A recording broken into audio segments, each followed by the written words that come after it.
আর finally জামাতের 1971 স্বাধীনতা যুদ্ধের ভূমিকা, এটা নিয়ে ফাইনাল আলাপ।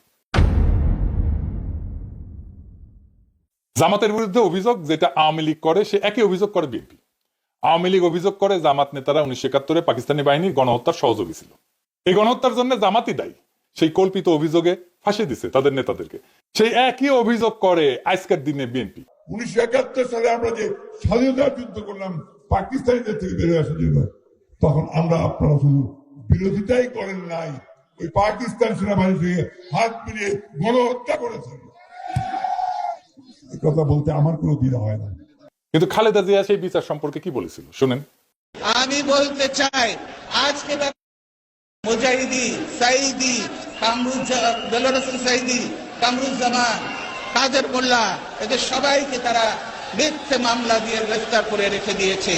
তারা ভেবেছে তারা স্বাধীনতা বিরোধী বলে তাদেরকে গ্রেফতার করেছে।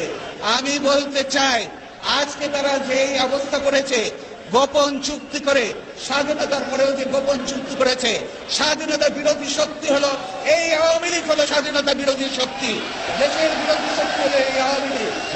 আগে তাদেরকে আগে ব্যবস্থা করতে হবে, তবেই এই দেশ নিরাপদ হবে, স্বাধীন হবে। শুনলেন তো, উনি বলছেন মিথ্যা ওগুলো মামলা। আচ্ছা, মির্জা ফখরুল কি বলেছিল শুনেন। আমাদের এই আলেম উলেমা জামাত ইসলামের নেতৃবৃন্দ, আমাদের মৌলানা ইন্দ্রাবী সাহেব, জামান সাহেব, কাশেমী সাহেব, এই পত্রিকার যে প্রকাশক ছিলেন, তাকে সহ অনেকে মৃত্যুদণ্ড, সালাউদ্দিন সাহেব সহ তাদেরকে মৃত্যুদণ্ড দেওয়া হয়েছে মিথ্যা মামলায়। শুনেছেন তো, সেও বলে হাম্বা, মানে তারও ওই একই কথা।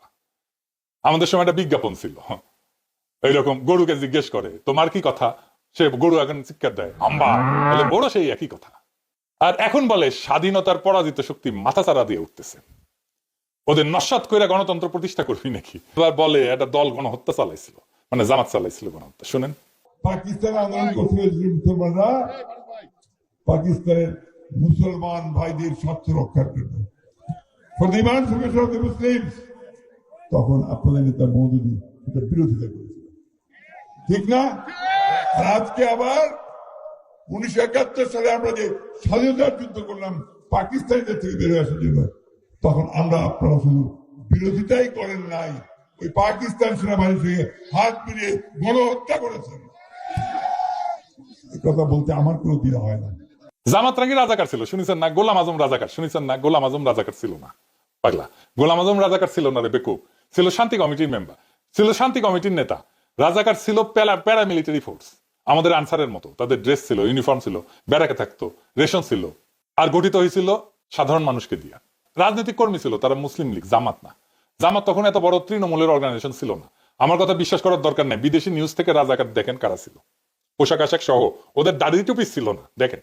The government has organized a paramilitary force called Razakars. The Razakars' main duties are roadblocks, often carried out with a great show of force, and sentry duties around the main government installations. Some recruits to the Razakars are students, but many come from the militant wing of the Muslim League, who were responsible for much of the murder and the burning of villages which followed March the 25th.